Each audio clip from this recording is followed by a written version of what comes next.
بسم الله waxaan maanta halkan kaga hadlayaa arrimo ay hadalhaynteedu badan tahay ayaamahan arrimaha soo quseeya dawladda Puntland iyo SSC Khaatumo dad waxaan ku leeyahay warxumo tashiila oo meel aan loo baahnayn hadal gelinaya waxaan Soomaalida waxay ku mahmaahdaa dad abaal gala badan dad gudaana yar waxaan uga jeedaa dawladda Puntland horta waa meesha Soomaaliya ay ku dayato oo ku dayasho mudan shaashada ay Soomaalidu ay ka raacdo dawladnimada iyo habka waxaan ku leeyahay wax loo hogaamiyo maadaama ay dawladdii dhexe markay burburtay iyadu ugu horeysay meel maamul laga yagleelo reer tolkay SSC waxaan kala hadlayaa arrimaha hadalhaynteedu ay dhalisay miyaynu halmaanay tolkayow madaxweyne Siciid Cabdilaahi Deni wuxuu u qabtay SSC ama uu ka qabtay Laascaanood miyaynu halmaami karaa kelmadihii muhiimka ahaa oo keenayso keenay maadaama aynu muddo badan qaybsanayn oo qaybiba laba maamul midba dhinac u jiray miyaynu halmaami karaa kelmadihii uu ku hadlay inaan mid cid ka horeysa oo mas'uula inaan ka maqal miyaynu halmaami karaa kuwii ficilka watay oo aynu ognahay waxaan ku leeyahay sidii uu uga hadlay maalintii gaalkacayo oraahba waxay ahayd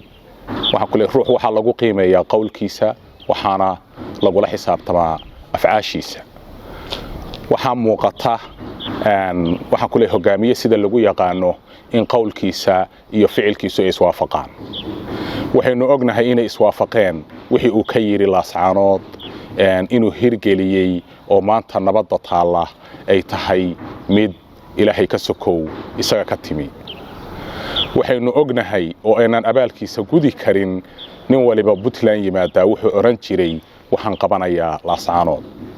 cidda guusha yeelatay waa cidda aynu garanayno nin walibana wixii uu ka soo maray aynu ognahay waxaan soo qaadanayaa arrimo dhacay dawladihii isaga dameeyay madaxdii Puntland nin waliba wuxuu shirka la imaan jiray in aan arintaa wax ka qabanayo madaxweyne Cabdilaahi Yuusuf Laascaanood maalintii la soo gelayo la qabsanayay xamar buu joogay wax ficilayo wax oraahana kama inaan maqal madaxweyne Cadde isaga waaba laga soo saaray inkastoo meel loo tiirinayay mid dhexdeena ah iyo mid dawladda shisheeye ah waxaynu ognahay madaxweyne Cabdiraxmaan Faroole wixii dhacay waqtigii uu joogay Puntland waa waxaan la halmaami karin waxaynu ognahay tii Kalshaale wixii ka dhacay Kalshaale waxaynu halmaami karno maaha reer SSC waxaynu ognahay tii ka dhacday Taleex oo hurgumadeedii weli taagan tahay waxaynu ognahay tii Tukaraq oo ahayd waxaan ku leeyahay arrin lagu kala wareejinayay oo qori isu dhiib ahayd Puntland iyo Somaliland wixii ka dhacay oo qayb rag inaga ina kamida oo tolka waxaan ku leeyahay SSC oo maanta mas'uuliyiin ah oo xamar jooga oo wasiir ka ah Puntland ay ka ahaayeen qori horaad arrinta iyada ah oo Tukaraq waxa oraahba ahayd waxaan ku leeyahay saddex kaama harto nabsi kaama haro oo nasiib kaama haro nasabna kaama haro nabsi kaama haro arrinta jirta waxaan ku leeyahay qofka bini aadanka ah markii uu ku falo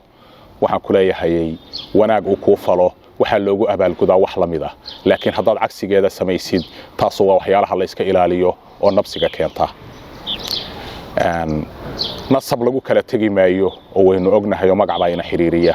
oo waxaan ku leeyahay nin waliba meesha uu ku aroorayo waa magaca la isugu imaanayo oo nafsi lagu kala tagi maayo nasiibna waa wixii Ilaahay ku garto mar walba kuma seegayaan waxaan kaleeto oo aan tusaale u soo qaadanayaa arrimo dhacay dad badan baa waxaan ku leeyahay hadalkayga u sameynaya inxiraaf sida bini aadanka waday isaga samaysan yahay dadka inta xun waxbay qalloocisaa waxaan halkan ka cadaynayaa inaan tilmaan ayan lahayn wixii uu Siciid Cabdilaahi Deni ka qabtay laascaanood inaan waxay tahay waxaan laga abaalgudi karin oo ah in mar walba waxaan ku leeyahay looga mahad celiyo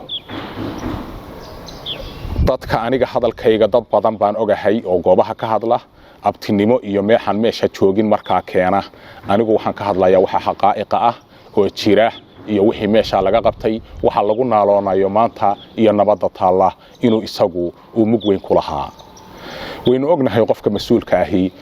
waxaan ku leeyahay cidda uu u taliyo ama uu mas'uulka ka yahay uu ka miisaan weeyahay wuxuu kaga miisaan weeyahay qowlahan wuxuu kaga miisaan weeyahay ficilahan wuxuu kaga miisaan weeyahay waxa uu markaa uusan rabin oo uu diido inaan cid kale ay fulin karin marka waxaynu ognahay wuxuusan ka qabteen inaan cidina ka qabateen uu ahaana waxaan ku leeyahay mas'uulkii u sareeyay oo harti uu ahaa meeshii uu ku haboonaydna uu wax ka qabtay in u baahan tahay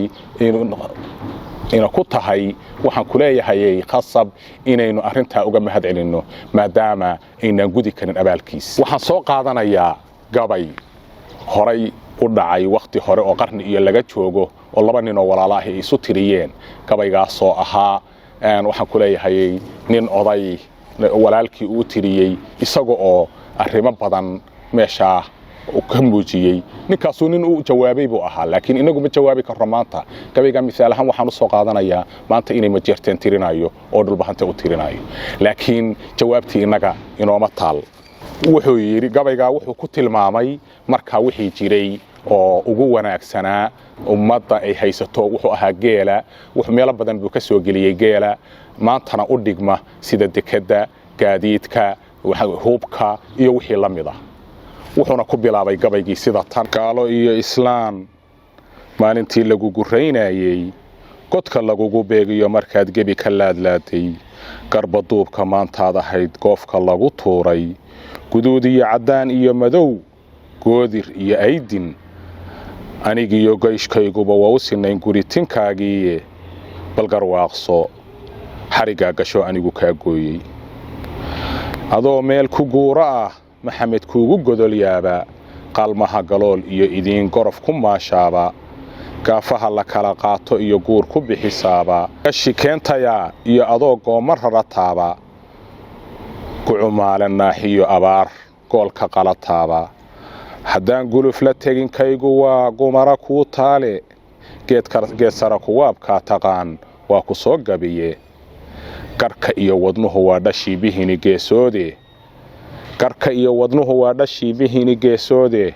goortaa xumaataa nin kale kaa gabanayaaye garaxda xamar waa dhowbaad kala gadoontaane kuwa gacanta kula laacayaad garab raqlaynayso gamba kuguma bixiyeen adoo geesi soo dilaye anuun baa la ii geli lahaa goobaan joogaba waxaad tusaale u soo qaadanayaa saaxiibka beenta ahi waa hoos kula socdaana hadda waxaan ku leeyahay hoos intuu kula socon karo waad garan kartaa waxaan ku leeyahay xilliga inta qorraxaad maraysid baad hoos leedahay haddaad hameen gasho ma haysid haddaad meel gasho ma haysid saaxiibka beenta ahi saasuu ka dhigan yahay marka walaalkaaga waxaan ku leeyahay duruuftu ay ku bartay oo ku doortay wuxuu kaaga fiican yahay kun jeer ka adigu dooratid laana waxaan ku leeyahay duruuftu waxaan ku leeyahay wax badan bay ku bartaa qofka ku wanaagsan bay ku bartaa kan ku xun bay ku bartaa marka waxaan arintaas ka soo qaadanayaa inaan dadka hoos beena inaynan waxaan ku leeyahay dib ugu geysan madaxweyne Siciid Cabdilaahi Deni oo in ognahay wuxuu ka qabtay laascaano iyo waxa lagu joogo oo inaan u abaalgudi karin abaalkiisana inaan gudi karin maanta laakiin inaynu mahad celino ay mudan tahay laana waxaan ku leeyahay waxa man la yashkuru naas la yashkuru Allah waxaan ku leeyahay qofkii aan arinta aan sameeynin waa qof abaalaawo ah oo abaalkiisii ka dhacay waxaan tolkayo idin sheegayaa horta waxaan ku leeyahay biyo badeed inayan beer waraabin biyaha baddu waxaan ku leeyahay beer ma waraabin karaan laana haddaan hadir badda intaan soo talaalo aan bam u rito aan banaanka keeno deegeedkan ku shubaabo wuu qalalaya badda laakiin anfaaci kale leedahay biyaheedu beer ma waraabin karaan waxay kugu anfacaysaa kalluunka ku jira inaad la soo baxdid maanta haddii meel waxna kaga jiraan dee waa inaad waxaan ku leeyahay oo kalluunkaasoo kala ah sida kalluunka loo soo saaro inuu ka soo qabta laakiin ma aha inaynu tolkeen uga go'no cid aan hore inoo anficinna aynu garab raqlayno marka waxaan hadalkayga ku soo gaabinayaa hadal sokeeye qoraahdii ahayd hadal sokeeye iyo hilib idaadba waa la qaboojiyaa wabillahi tawfiiq